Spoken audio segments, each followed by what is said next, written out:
வணக்கம். ஒரு வித்தியாசமான கீரையில் ஒரு வித்தியாசமான ரெசிபி தான் இந்த வீடியோவில் நம்ம பார்க்க போகிறோம். தமிழகத்தில் பொதுவாக சாலையோரங்களில் வேலிகளில் நம்ம அதிகமாக பார்க்கக்கூடிய ஒரு கீரை தான் இது. ஆனால் இது கீரைன்னு நிறைய பேருக்கு தெரியாது. இதில் இவ்வளோ மருத்துவ குணங்கள் இருக்குது அப்படின்றதும் நிறைய பேருக்கு தெரியாத ஒரு விஷயமாகவே இருக்குது.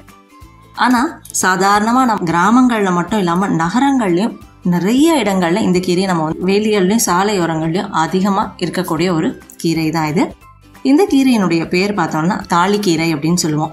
இதுக்கு இன்னொரு பேர் நருந்தாளி அப்படின்னு சொல்றது உண்டு. இந்த தாளிக்கீரையில ரொம்ப சுவாரஸ்யமான ஒரு விஷயம் என்ன அப்படின்னா, இதுல ஆண் கீரை பெண் கீரைன்னு இருக்கு.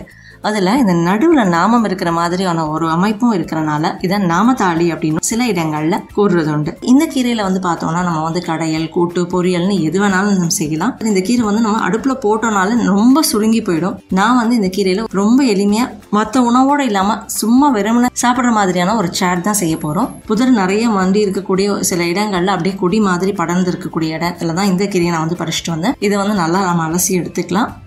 நல்லா அலசி எடுத்துக்கிட்டதுக்கு அப்புறமா இதை நான் சின்ன சின்னதாக நறுக்கி எடுத்துக்கிறேன். அதுக்கப்புறமா ஒரு வானலியில் கொஞ்சோண்டு நெய் மட்டும் சேர்த்துக்கிறேன். உங்களுக்கு தேவைன்னா எண்ணெய் கூட சேர்த்துக்கலாம். நான் இதில் கடுகு கூட போட்டு தாளிக்க போகிறது கிடையாது.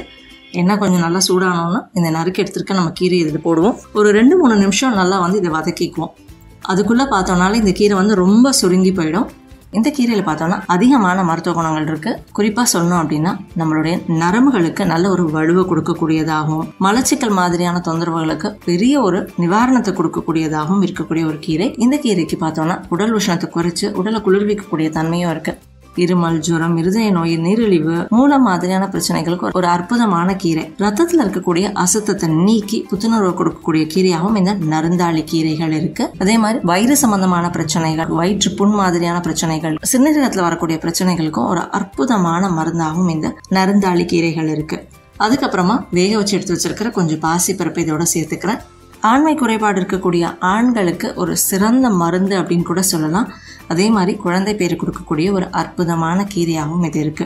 பொதுவா நம்மளை சுத்தி நிறைய கீரைகள் இருந்தாலும் ஆண்மை பலத்தை அதிகரிக்கக்கூடிய கீரைகள்ல சில வகை தான் இருக்கு. அதுல ஒண்ணுதான் இந்த கீரையும். தேவையான அளவு உப்பு சேர்த்துக்கிறேன். அதே மாதிரி காமத்தை பெருக்கக்கூடிய தன்மையும் இந்த கீரைக்கு அதிகமாகவே இருக்கு. இந்த கீரையினுடைய இலைகள், பூக்கள், தண்டுன்னு எல்லாமே மருத்துவ குணம் கொண்ட ஒரு கொடி வகை கீரை தான் இது. வயிற்றுப்புண் மட்டும் இல்லாம நம்மளோட உடல்ல உள்ளுறுப்புகள்ல ஏற்படக்கூடிய பிற புண்களுக்கும் ஒரு சிறந்த நிவாரணத்தை கொடுக்கக்கூடிய ஒரு கீரை தான் இது. தொற்று நோய்கள்னால வரக்கூடிய பாதிப்புகள்ல இருந்து நம்மளை பாதுகாக்கிறதுக்கும் ஒரு அற்புதமான கீரை. அவ்வளவுதான். தாளிக்கீரையில ரொம்ப சுலபமா செய்யக்கூடிய ஒரு ரெசிபி பார்த்தோம். இதுல கூட்டு, கடையல், பொரியல்னு எது வேணாலும் நம்ம செய்யலாம். சாதாரணமா நம்ம மற்ற கீரை பொரியல் எப்படி செய்வோமோ அதே மாதிரி செய்யலாம். இப்ப நமக்கு தயாரா இருக்கக்கூடிய இந்த தாளிக்கீரை பார்த்தோம்னா சாதாரணமா உணவோட இல்லாம வெறுமனே நம்ம காலை நேரங்கள்ல சும்மா அதை அப்படியே சாப்பிடலாம்.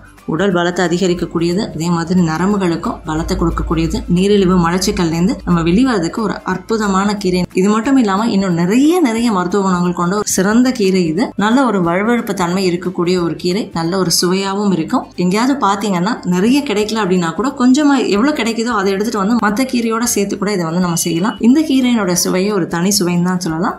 கண்டிப்பா இந்த தாளிக்கீரையில ரொம்ப சிம்பிளா இந்த மாதிரியான ஒரு பேட்டர்ன் செஞ்சு பாருங்க. அப்படி இல்லைன்னா ஏதாவது கூட்டு பொரியல் மாதிரியான உணவுகளும் செஞ்சு பாருங்க. எப்படி இருந்தது அப்படின்றதையும் கமெண்ட் பண்ணுங்க. இந்த வீடியோ பயனுள்ளதா இருந்ததுன்னா லைக் பண்ணுங்க, மற்றவங்களுக்கு ஷேர் பண்ணுங்க. நம்ம சேனலுக்கு இன்னும் சப்ஸ்கிரைப் பண்ணிக்கோங்க. பக்கத்தில் இருக்கக்கூடிய அந்த நோட்டிஃபிகேஷன் பெல் பட்டனையும் கிளிக் பண்ணிக்கோங்க.